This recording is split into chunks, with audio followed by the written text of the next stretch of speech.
Queer Relation Tips, an iAmClinic podcast devoted to helping you, the LGBTQ plus community, create the love lives and relationships you crave. Moving to a new country, you really need to be able to find community and a supportive environment, and I was hoping to find that within my team. But I remember after we'd had initial conversations of me coming out and talking about how we were going to work with that within the environment that we had, one of them who I had the most contentious relationship one time basically said, everyone else agrees with me that you're wrong about this, just no one will say it to your face. Basically saying all the friendships that you're investing in now and the places where you feel belonging aren't as legitimate or aren't what you think. You hear enough of those kind of comments in life and it just builds a narrative of my queerness affects my belonging. I can even get to a good place in my life or in my relationships. Those friendships that I was starting to develop there were really great, but then people can poke at those anyways, and still tap into those deep insecurities. Y'all, you are going to love today's episode. Have you ever experienced one of those personalities where the whole room just brightens up and you find this inner peace and calmness? That's what happened when I sat with today's guest.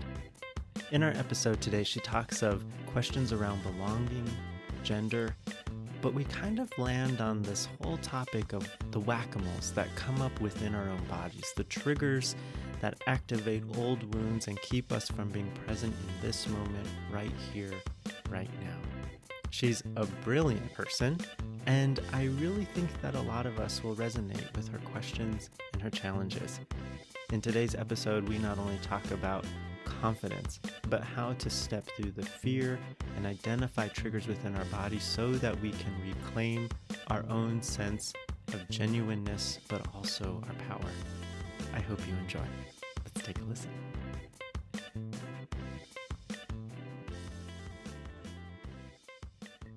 Yeah, so tell me a little bit about what's going on and we'll just kind of dive right in.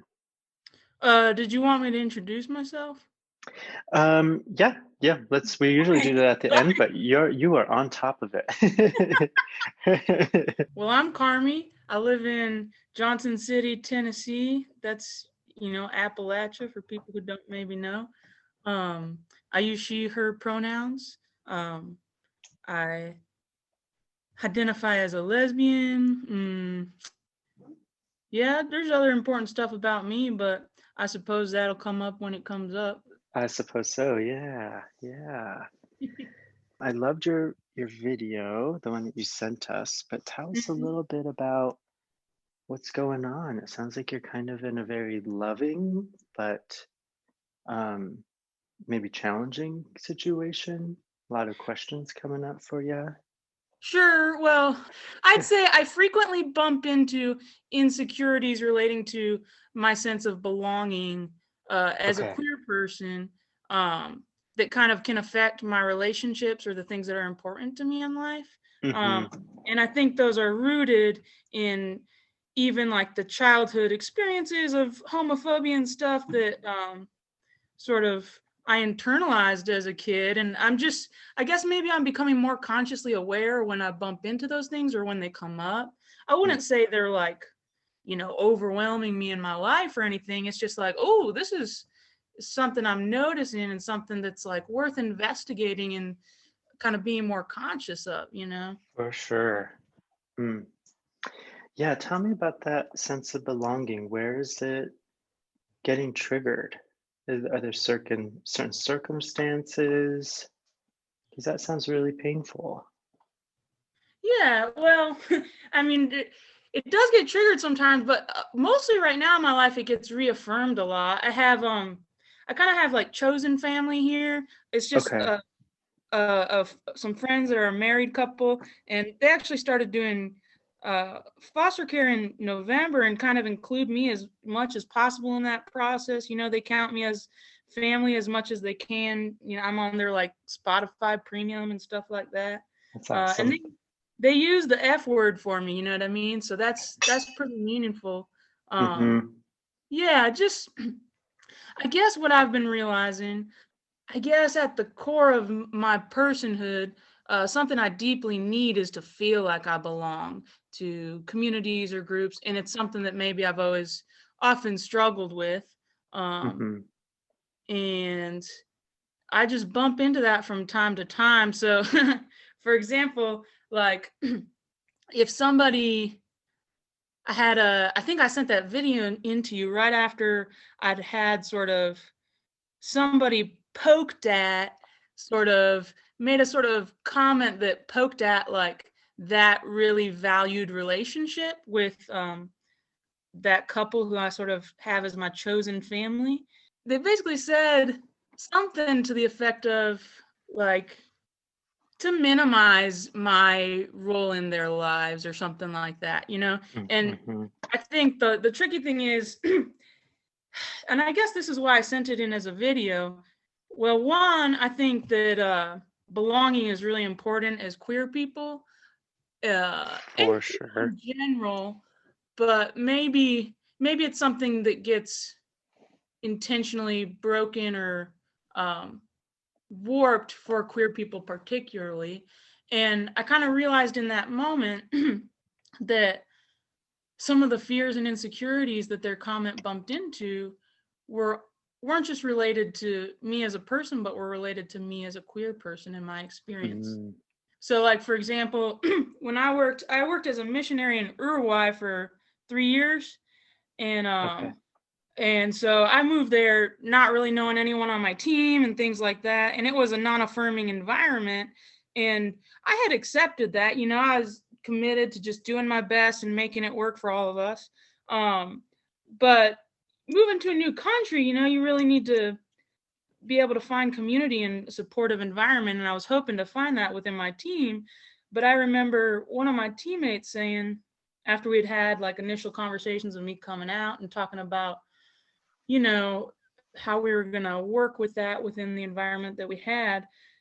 One of them who I had the most contentious relationship one time basically said, everyone else agrees with me that you're wrong about this, just no one will say it to your face. I'm the only one that'll be honest with you. Sort of like, Oh, yeah, basically saying like, all the friendships that you're like investing in now and the places where you feel belonging aren't as legitimate or that uh aren't what you think. yeah. That is a very mean thing to say. Yeah, and probably just rooted in that person's personal difficulties at the moment, but it's Hmm. kind of it's not the only time someone said something like that, those kind of things. Sure. It's almost like you hear enough of those kind of comments in life and it just builds a narrative of like, oh, my Hmm. queerness affects my belonging. and Hmm. and even once I think the hard thing is I can even get to a good place in my life or in my relationships, like those friendships that I was starting to develop there were really great, but then people can poke at those anyways, and still For tap into sure. those deep insecurities. And I Hmm. think I was reflecting on it, getting ready for our conversation, and I remember it goes back as far as like being 4 years old. Um, Really. yeah, well, I guess at that time I didn't know what gay was, but Hmm. I knew I knew I didn't like to wear dresses or didn't I knew what gender roles were and that I didn't quite fit them. And Hmm. like I'll give you an example. I got suspended from preschool a couple times. Like I threw Power Rangers at some kids and stuff like that. Like I get that you shouldn't throw Power Rangers at someone. So obviously my parents had to like do something about that. But the tricky thing was, even from that age, the fact that what I like to play with was Power Rangers and who I like to play with was boys, Hmm. that like uh that was conflated with the problematic behaviors that like went along with my play, if that makes sense. So Sure. like even the message wasn't just like throwing things at people is bad. The message was throwing things at people is bad. And the fact that you like Power Rangers is probably connected to the fact that you're, you know, doing this problematic behavior. Sure, absolutely. How did your parents handle that? You getting suspended, the gender, your gender expressions? Yeah, I don't exactly have strong memories of, you know, specific situations, but I remember I think it was really hard for my parents. Like, I don't think they knew what to do. Like, I think it was totally unexpected, especially my mom always wanted a girl and I was her only girl, you know? And so I think it was it was almost like my whole childhood and adolescence was her sort of learning to adjust to that and struggling with that. And kind of always trying to encourage me to try and keep trying like more traditionally feminine things, which I just honestly had no interest in. The message from home was definitely that not conforming to gender norms in that way was was not going to be helpful for me in the world. And specifically, like, I mean, the first time I knew what gay was, I didn't know that I was gay, but I just knew the context taught me that it was something you shouldn't be. Right. And I guess more specifically to this conversation, the context of it taught me that, like, if you are that, it will affect your ability to belong in your family, in your community, in the world. You know? Like that genuine belonging. Yeah, absolutely. Tell me if I'm wrong, but you strike me as a very observant, sensitive person. Is that accurate? I would say emotionally observant. No, like you're calculating data. I'm very data oriented. You're right about that. I'm not circumstantially observant, so I don't notice things in my surroundings as much. But emotionally, I would say so. Almost like a researcher, like in the wild collecting data. Well, this is funny because I tell her, like, every time something new happens, I tell her, like, oh, that's a new data point for me to include in the yeah. Yes, I can imagine. I can hear it. Yeah. The reason why I say that is because a brilliant little kiddo who's trying to create the connections that they're hungry for will collect the data they need to know what not to do, what to do, how to code shift, how to shape shift, and the end result will be a narrative that says, because I am this person, I must be wrong. And that kind of data collection, that ending conclusion to the hypothesis, can be utterly painful. And it can oftentimes be a narrative that's too rooted.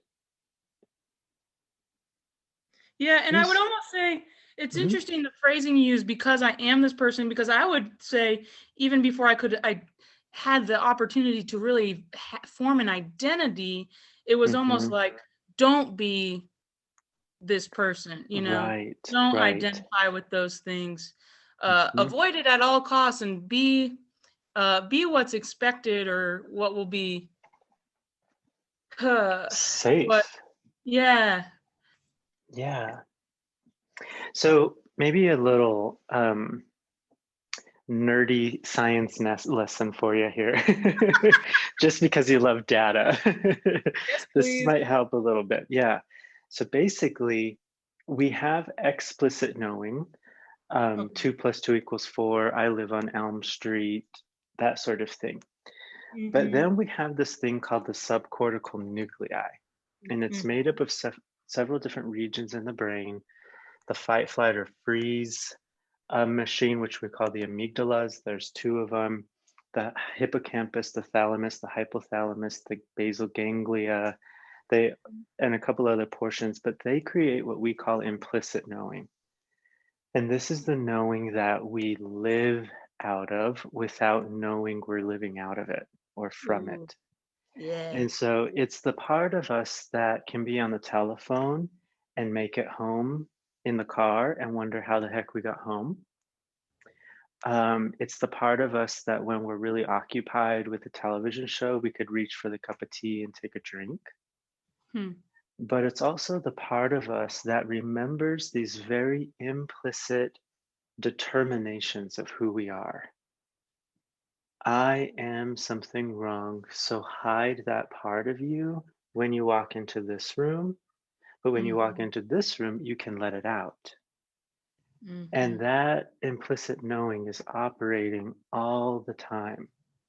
This is the part of us that can house addictions, depression, anxiety. And so that implicit knowing plays a really big part of our day to day. Mm-hmm. So if we were going to kind of tune out the world, Okay. and if we were just going to go internally for a second, as you're Mm-hmm. talking about kind of this trigger, not belonging, the Power Rangers, we were just going to kind of do a little body scan. Oh, okay. Where do you feel this in your body? Ooh, I Yeah. feel uh nervousness in my voice and Okay. like in the part of my stomach, maybe 2 inches behind where my belly button is, maybe a little bit higher. Okay. Sure. My upper abs, I guess. Mm-hmm. And I almost feel like a sense of departure from most of the rest of my body. Like I Mm-hmm. can't really feel it, if that makes sense. For sure, like you can't access it. Mm-hmm. Yes. So, one more step. If this sensation had a voice, what is it telling you?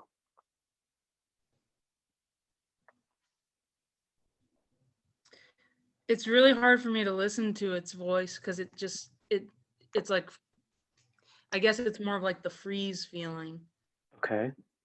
Let's pay attention to that. What is that freeze telling you? You're not safe. Run. You don't belong. Hmm.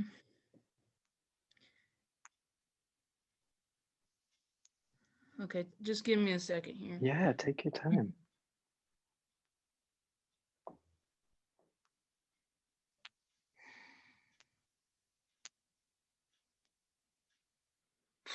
I guess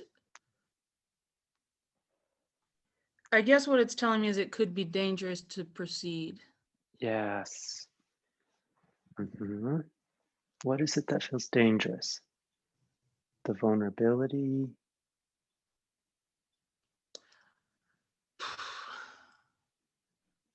I think it's both the vulnerability and the fact that like for so long the way it was like so much of how I was allowed to talk about these things was so censored and like I guess sharing about my queer experiences, I faced a lot of gaslighting for such a long time that it's like I have this internalized fear of saying the wrong thing or talking about part of my queer experience in a way that like people could misconstrue or um, Mhm.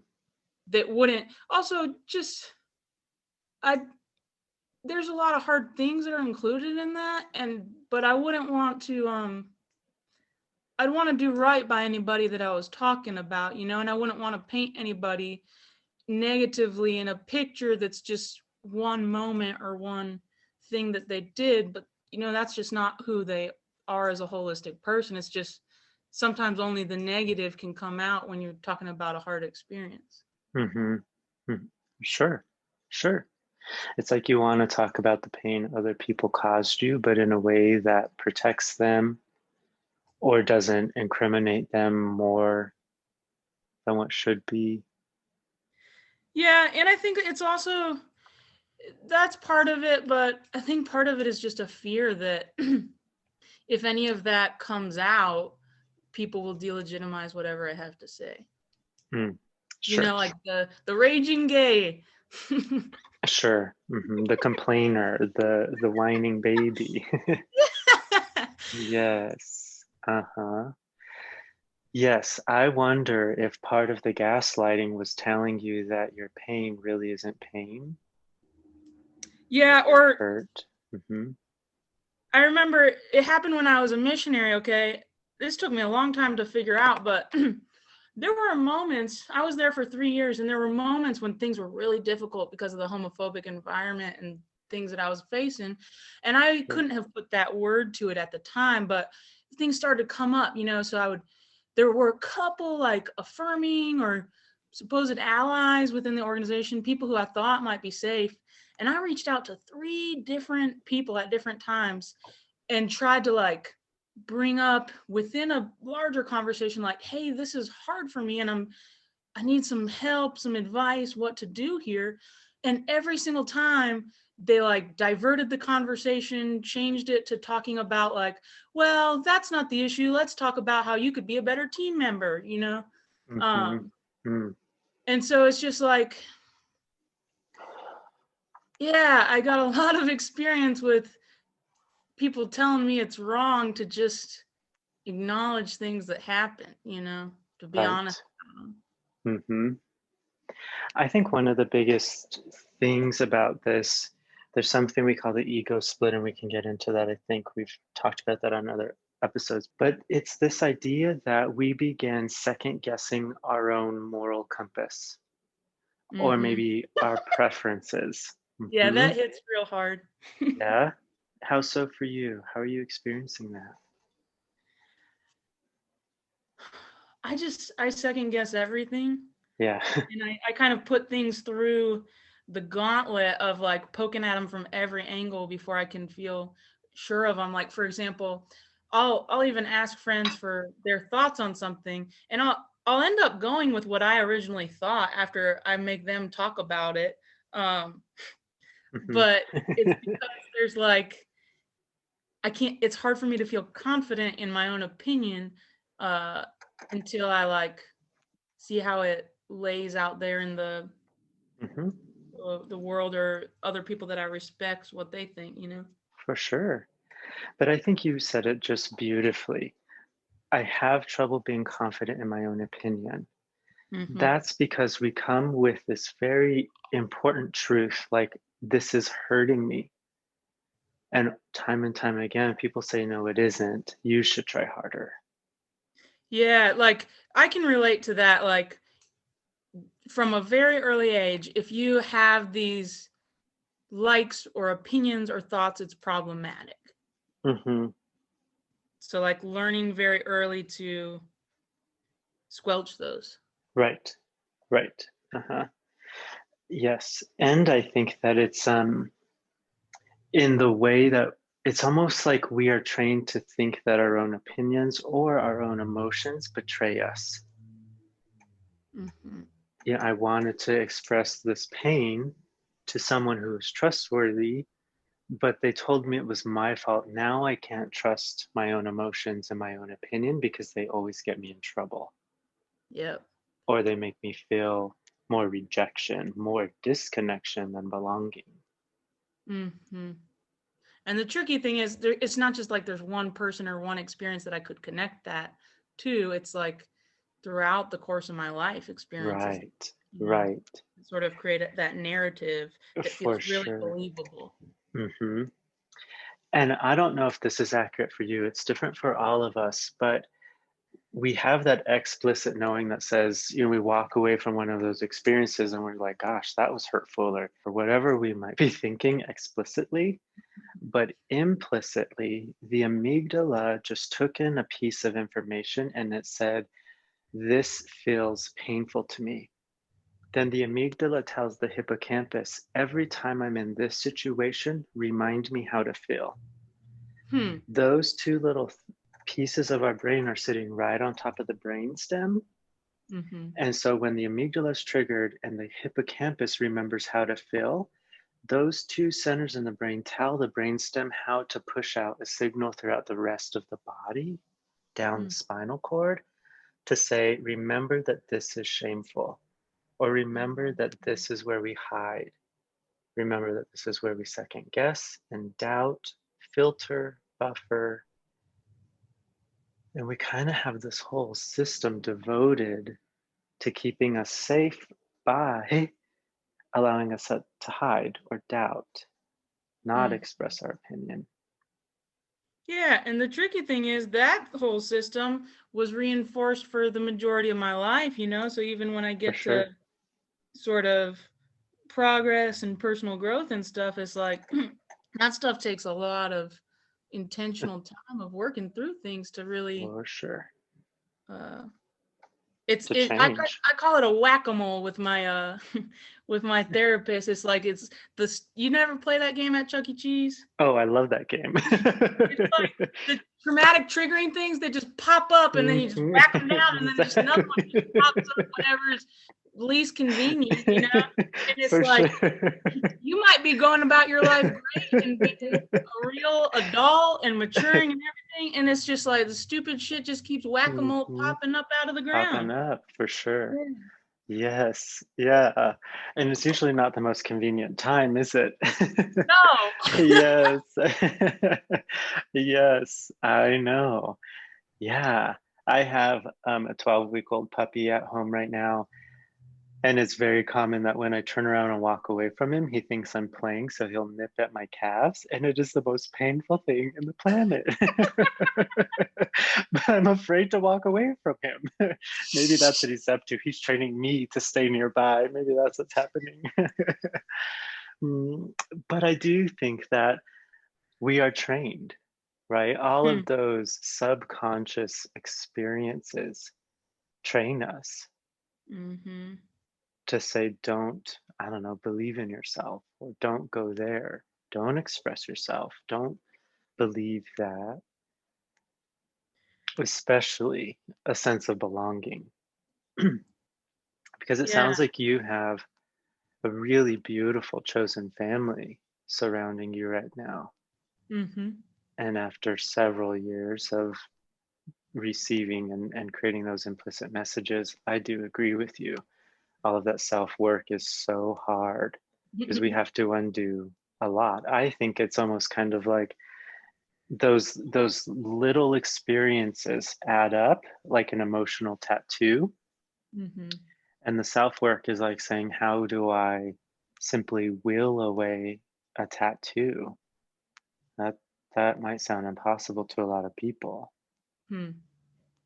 Yeah, and it's just frustrating because you can do a lot of work and feel really great about yourself, and the stupid whack-a-mole still pops up from time to Mm-hmm. Mm-hmm. Absolutely, Cyrus, taking a drink of water. You But good. yeah, they will. Um, all of that data, all of that content, those whack-a-moles, they live in the amygdala. Mm-hmm. They live in the limbic system, and they're just hiding and ready to go because that's the body's way of keeping us safe. It's not safety, but that's the best the body can do. Mm-hmm. Yeah, and it's interesting. I was actually talking to my therapist about this. She calls it like your defenders. And Hmm. she was saying like everybody's got some different defenders who are, have been built into our system out of a need for safety. And part of like being in a trying to do your work emotionally or therapeutically is like looking at them and saying like, when is this useful to me and actually protecting me? And when is it just problematic, no longer needed for my Right. safety, Hmm. Hmm. Hope you're enjoying the show so far. The team and I have been so excited about some of the episodes we've been able to put together that we'll be releasing soon. One of the reasons I love these episodes so much is because they are from people just like us. People thumbing through TikTok or hopping on Grindr and Tinder and exploring the world and bumping into their own insecurities or challenges that keep them from living the love lives and relationships they crave. We would love to hear from you. If you have any questions at all, it is your story and your voice that make this show so special. Hop on over to www.iamclinic.org/queer-relation-tips and fill out the Google form if you want to be on the show. We would love to have you as a guest. Thanks for listening. Now let's get back to the show. I want to see if we can uh, allow it to always be, I want to say, informative. Hmm. There's kind of this idea of standing at the whack-a-mole machine, and you're Mm-hmm. sweaty and you're hot and you're thirsty and you're super focused and you're just ready to whack these things, right? Mm-hmm. But what does it look like to set down the little whacker and just to take maybe 5 steps back and watch the whack-a-moles come and go? Hmm. It's a very different experience. Because Hmm. when we're so focused and hot and sweaty and we're standing there and we're dehydrated and we're sick of these things, they become our whole world. Where are they coming? How are they going to come? Which one next? Can I get it? Will I be able to? And our own wounding almost becomes our own enemy. Mm-hmm. And then I think there's this really beautiful way of taking those 5 step backwards and just watching the system. Because I think that's when I get uh, the ability to say, oh my gosh, those little things, they're just plastic. And look at the paint, it's kind of crappy. And they come for 2 seconds, they make a little noise, and then they go away. And if we can kind of objectify, we get the opportunity for a couple different things. One, to not feel like they're our enemy any longer, Mm-hmm. but now we get the opportunity to really address them. Hmm. Where did that whack-a-mole come from? And if this is not my enemy, it must be for my good. So, what is it teaching me? And my thought is it's always teaching us toward the opposite of what it's Hmm. telling us. Right, because it almost, what I connect to from that, tell me if I'm on the right track here, is it's like, for example, when I had the initial example that I gave you of someone poking at the legitimacy of my chosen family and friendship, um, it kind of made me really evaluate it and develop this bulk of evidence of like, you're wrong. Heck yeah, yes. You don't know what the F you're talking about. Exactly. Exactly. But no, that's brilliant. I might even encourage maybe one more step toward, so if the trigger says you don't belong, I would Mm-hmm. really then seek out the belonging. And that might Mm-hmm. mean a really vulnerable moment going back to your chosen family and saying, hey, this is what someone told me today. Man, that really hurt. Mm-hmm. And I believe that you guys really love me. You're using that family word for me. Mm-hmm. And then to let them affirm that as well. Oh my Mm-hmm. goodness, Carney, don't believe that you are here. You are ours. We're never going anywhere. And it's that kind of vulnerability for us to express our pain in the safe environment Mm-hmm. because we get this beautiful feedback that then rewrites the implicit knowing. Mm-hmm. Hearing those words of affirmation and belonging, it does something in the amygdala that says, ah, I no longer need that whack-a-mole. Mm-hmm. That one can go away. And our whack-a-moles are the things, not our enemies, but they're actually driving us back towards the thing we really need to heal. Hmm. Yeah, I think that hits for me. Yeah? Mm-hmm. How so? What's coming up? Well, so I'm not gonna lie. I like thought about having that vulnerable conversation, but I didn't quite. Hmm. It's hard. back in December. But I did after that say to myself, like, what do I need here? Like, I feel pretty good about these relationships, but what do I need to fortify or build up here that will kind of in a world where whack-a-moles are going to pop up will make me better suited to sort of handle those and not be just like crushed by them, you know? And so I think after that moment was kind of like a wake up for me of like, because I was kind of feeling really good in those friendships, you know? And so it was like, oh, maybe there are still areas here where like I need affirmation, or I have, I just need, I need to sort of solidify the foundation of these friendships and feel really rooted in them in a more explicit way, that like, you know, like you were saying, I need to hear from those people, that love and belonging, like just explicitly stated. Yeah, absolutely. There's a really important distinction that I think might be helpful. And we all do both of these. So we do both other esteeming and self-esteeming. Oh. Okay. Other esteeming is when we use this really sneaky tactic. We call it negative control. So negative control is this idea of like provoking someone into soothing us Ugh.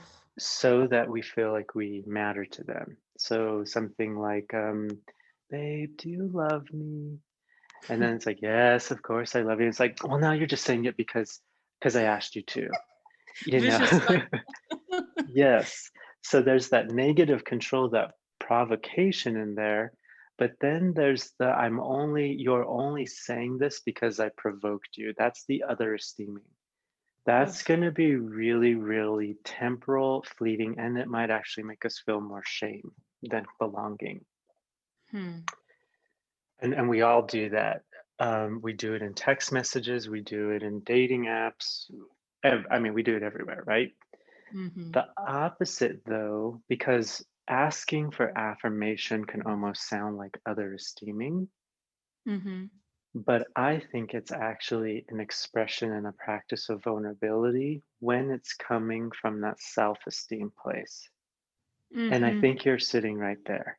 This idea of saying, hey, I'm pretty sure you love me, and I can feel that within me. But I just need you to remind me. I want to fortify this. I really liked your word. I really want to fortify the confidence that I belong with you.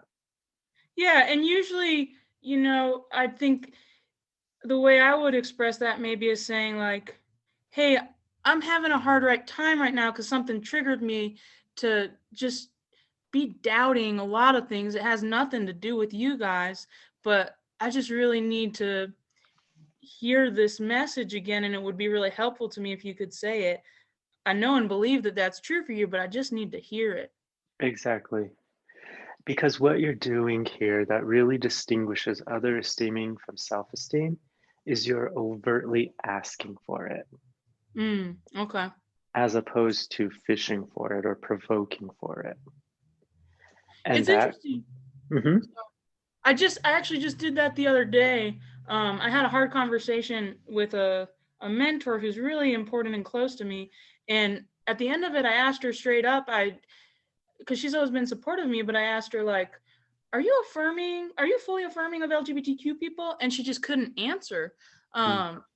It kind of baffled her or flustered her maybe. And after that, it was kind of hard for me to process. And so I reached out to a couple friends and I was just like, hey, I had a hard moment with somebody who I really love, who couldn't say that they're affirming. And I know that you are. I just need to hear you say it because, yeah, yeah. Yeah, absolutely. The thing that we're doing here is we're expressing the need for help.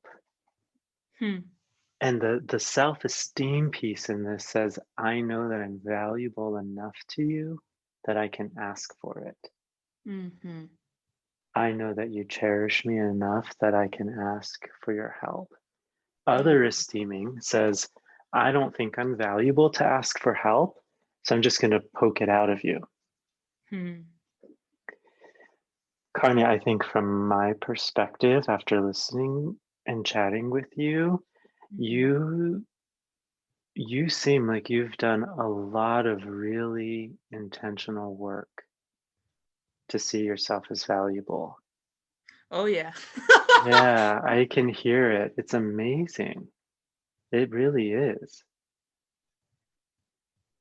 Well, and it's, the cool thing is it is my work that I've been doing, but also so many people who have loved me and come alongside me and supported that. Um, Mhm. and years of therapy. Sure. Um, Certainly not in isolation. Mhm. Yeah, we can't.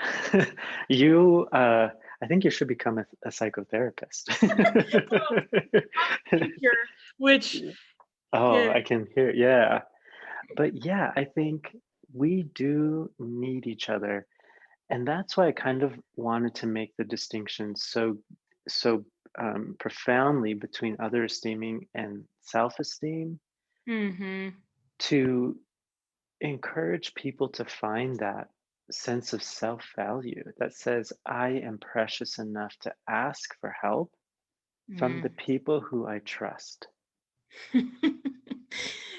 Yeah, that's interesting because one of the things I identified, I think, in 2020 as like something I needed to work on was asking for help from people who love Mm, and uh-huh. trusting people like want to do that. Yes, yeah. So let's just maybe flip our perspective a little bit.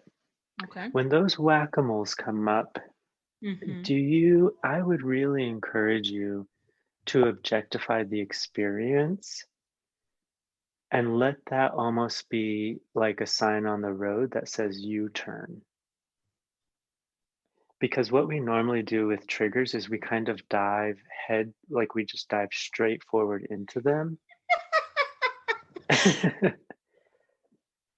Do you know what I mean? Oh yeah, that was no Hmm. Yeah, laughter. yeah. When we talk about shame here at the clinic, we say that we can easily dive straight forward into the fallen trifecta. Mm-hmm. And when we experience those triggers and the whack-a-moles are doing their thing, we go straight to I am powerless. I Oof. can't create anything different in my environment or my relationships. Mm-hmm. I'm valueless. No one will want me. And Mm-hmm. because I have quote unquote this problem, I shouldn't expect life to get any better because I'm worthless.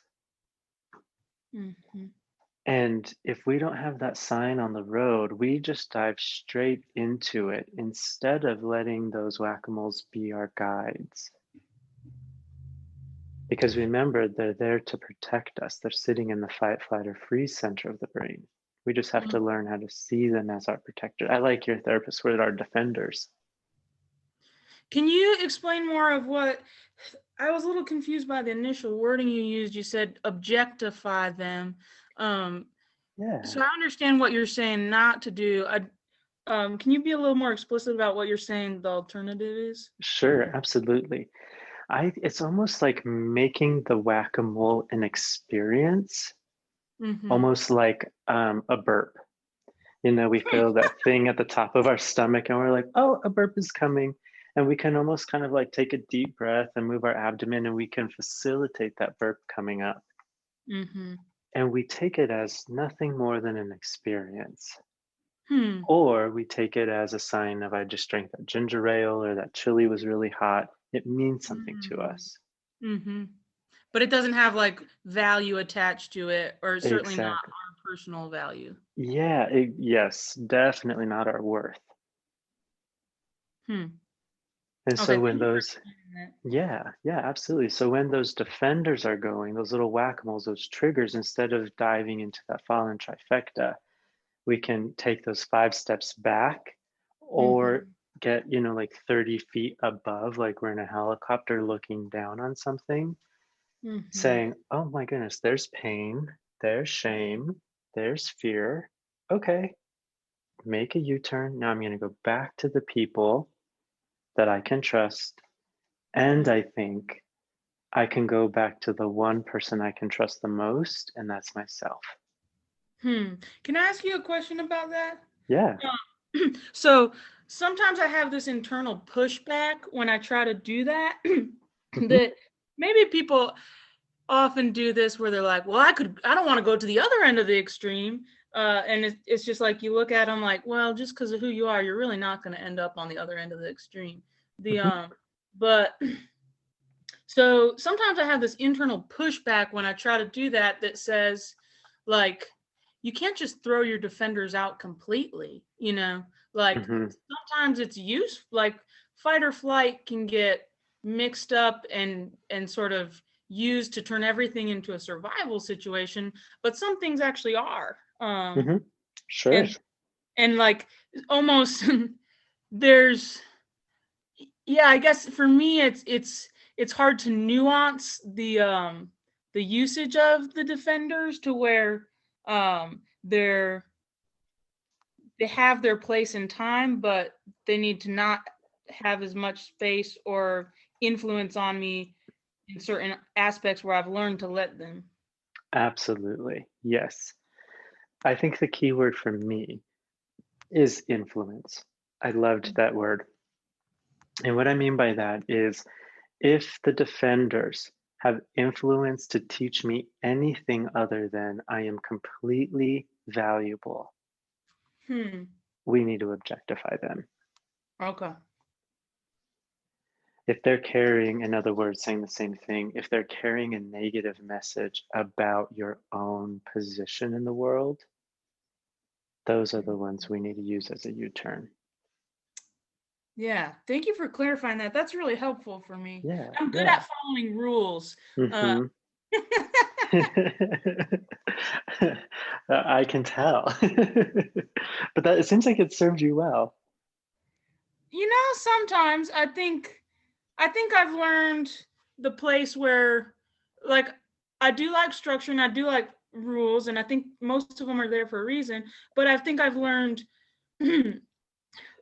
how and when it's necessary to go against them, whether they're just my own personal rules or society's rules, whatever. Just that, like, that's okay sometimes. You just have to know why, and it has to be in line with your core Hmm. values. Exactly. Yes. Yes, absolutely.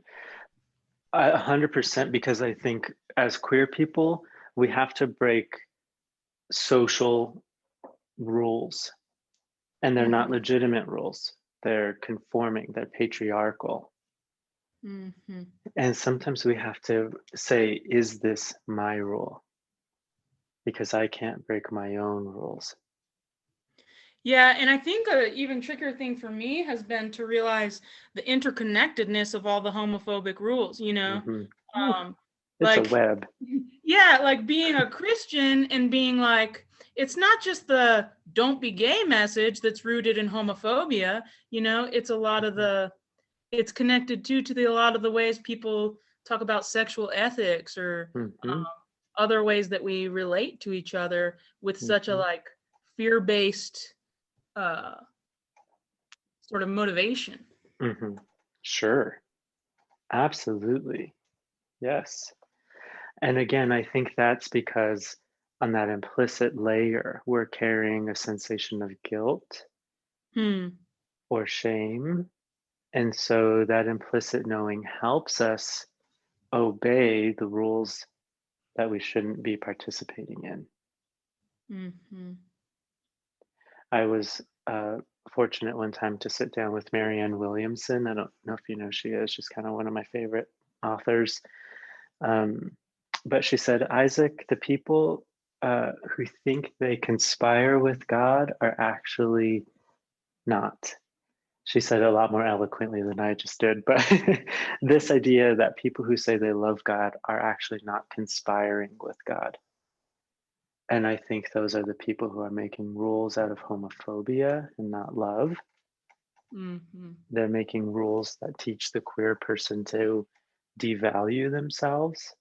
And that's not love based at all. Mm-hmm.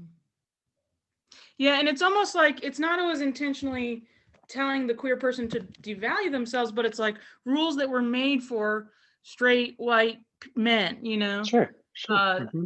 and it's like some of them aren't explicitly about gayness. It's just like they just don't fit for other Mm-hmm. people. Sure. Yeah. Yep. So I think just, I would really pay attention to those U-turn signs Mm-hmm. and let those relationships really reaffirm you. But I also think there's this is kind of what I was alluding to earlier. The one person that we can trust usually is ourselves. And what Mm-hmm. I mean by that is you're the one who's going to therapy. You're the one who's doing all the work. Mm-hmm. And I always talk about it like this. When I was 11 years old, we had just moved into a new house and there were these children playing across the street at the park. And my mom told my dad, Joe, go take him to the park and introduce him to those little kids. Mm-hmm. The point of my little metaphor here is to say sometimes we might not be able to provide the resources for ourselves as though Mm-hmm. we're a good parent. So a parent has to get in the car and go access the resources. Mm-hmm. Sometimes we can do enough to say, Isaac, find that voice at the top of your abdomen. It's telling you don't go any further. And I have what it takes to create the safety for myself. Mm-hmm. And then sometimes it's, I need affirmation. So I'm going to get in the car and drive to the people whom I love and get the affirmation I need. And in both instances, we're resourcing what we need. Mm-hmm. And I think it sounds like, Carney, you can really trust yourself to do that.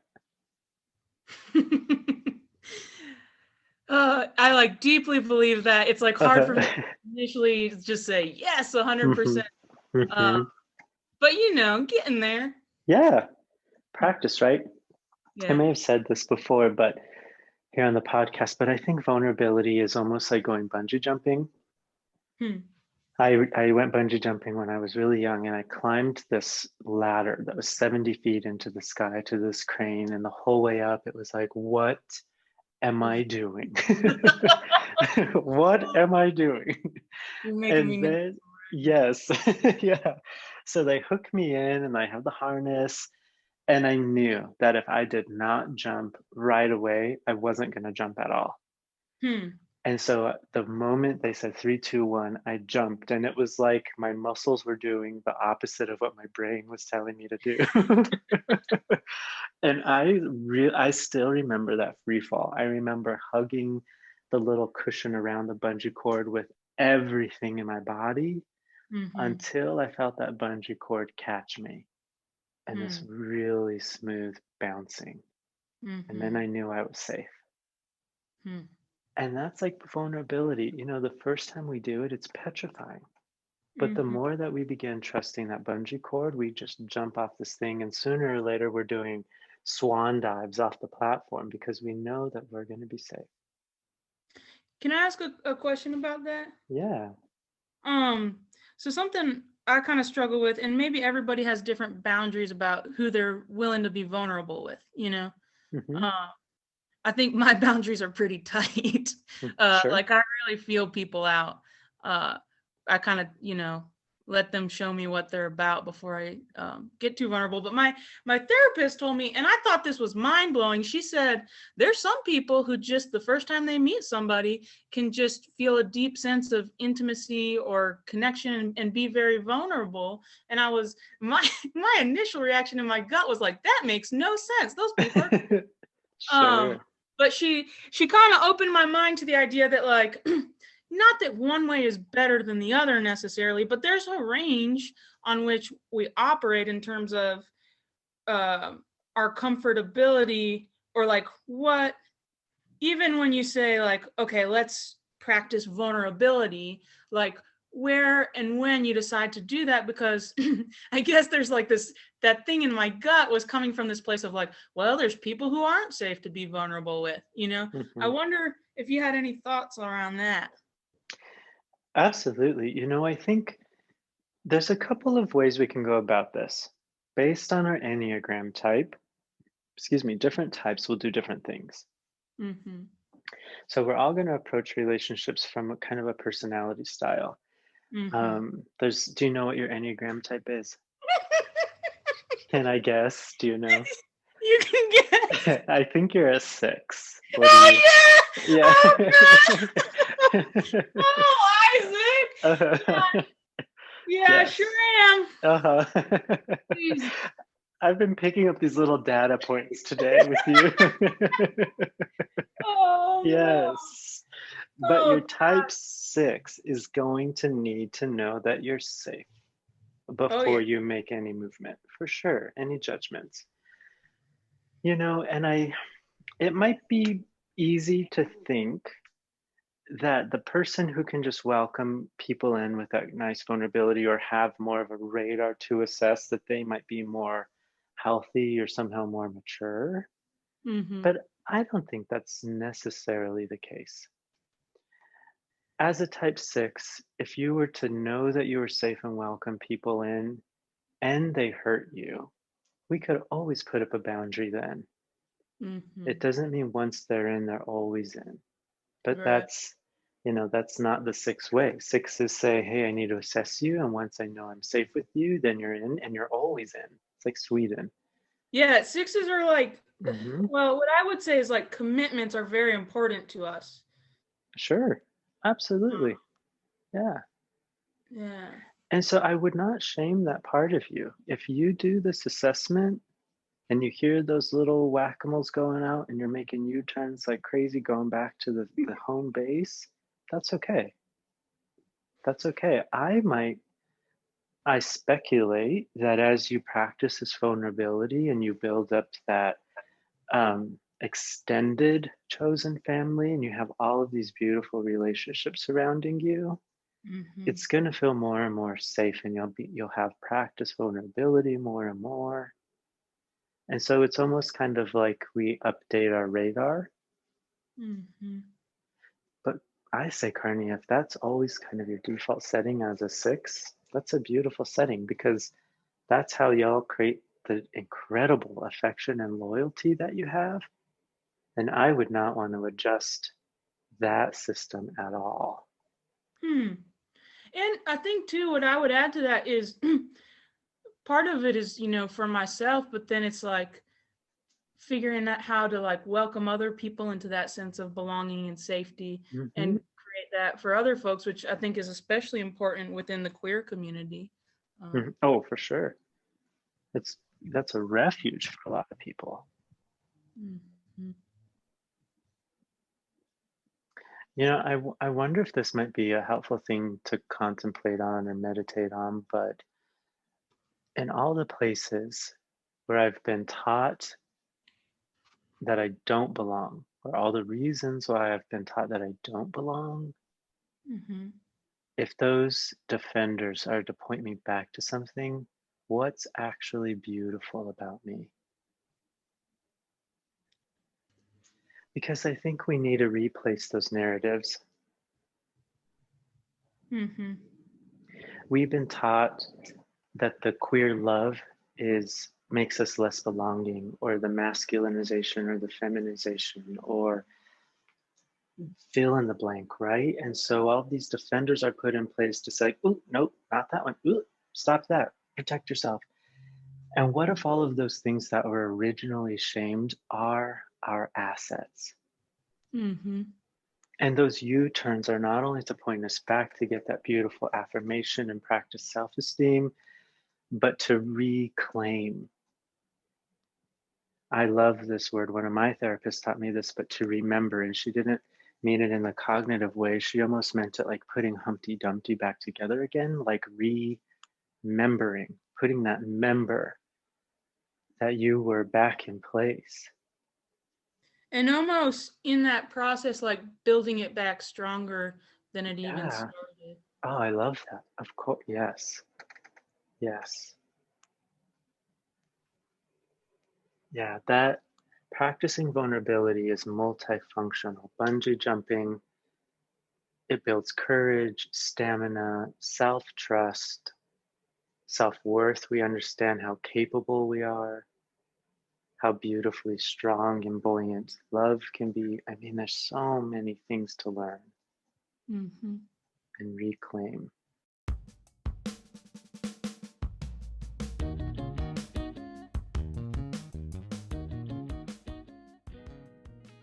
I'm assuming that growing up in the Appalachian Mountains, you will experience a lot of gendered roles. Women do this, men do this, and experiencing the tension between these two binaries.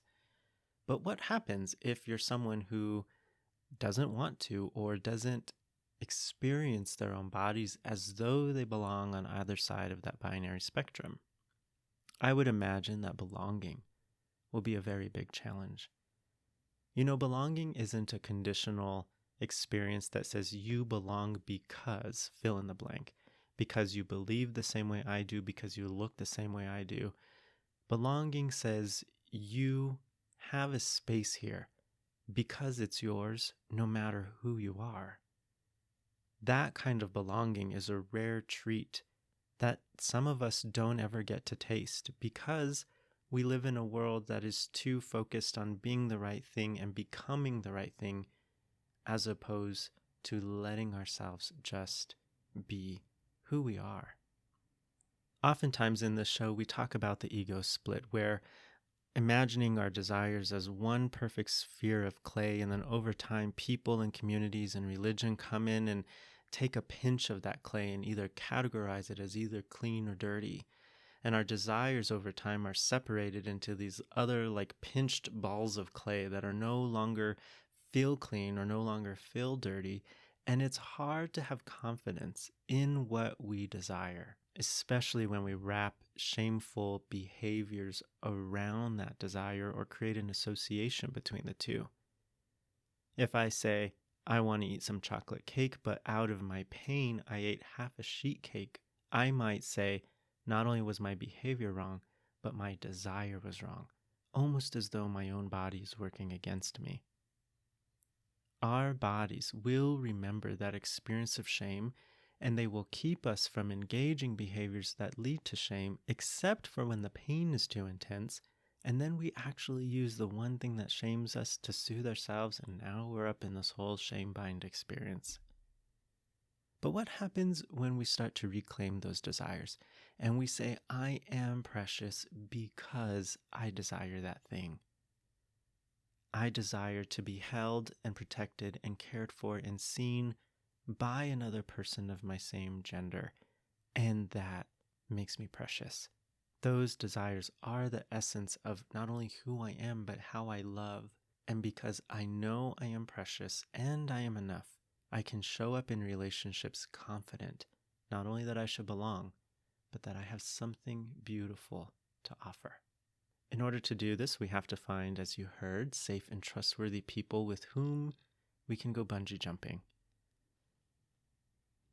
Vulnerability is often not the most exciting experience, and this is why I recommend going bungee jumping or practicing vulnerability with safe and trustworthy people. Only then will we get the feedback that actually reflects our true essence, as opposed to the reflections of someone else's immaturity. Those whack-a-moles or those defenders are in everybody. They come from attachment fractures or traumas, people who are not nice, or just things that are hurtful. And those whack-a-moles originally were designed to keep us safe, to avoid those experiences again. But unfortunately, because our body holds on to them, we also hold on to the pain and the fear, the shame, the self-hatred, the self-critique. In order to use those against us, as we talked about, I recommend getting some objectivity. Observe the trigger as it comes up within your body. Objectify it so it's more of an experience than a message of truth. Assess its message, and I might even say recognize where it came from originally, but this time through the lens that you are powerful and precious. That word seems to be on my mind today because I think a lot of us, as we work towards the relationships and love lives that we crave, we must first remember that we are worth it. To today's guest, thank you for going bungee jumping with me in front of all of these people.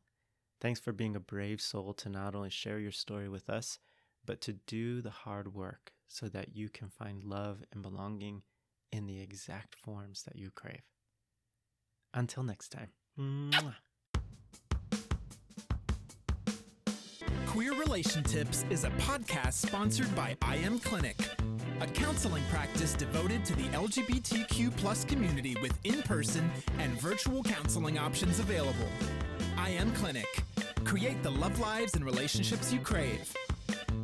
Find us online on Instagram at LGBTQ_therapy and Facebook at iAmClinic. That's iAmClinic.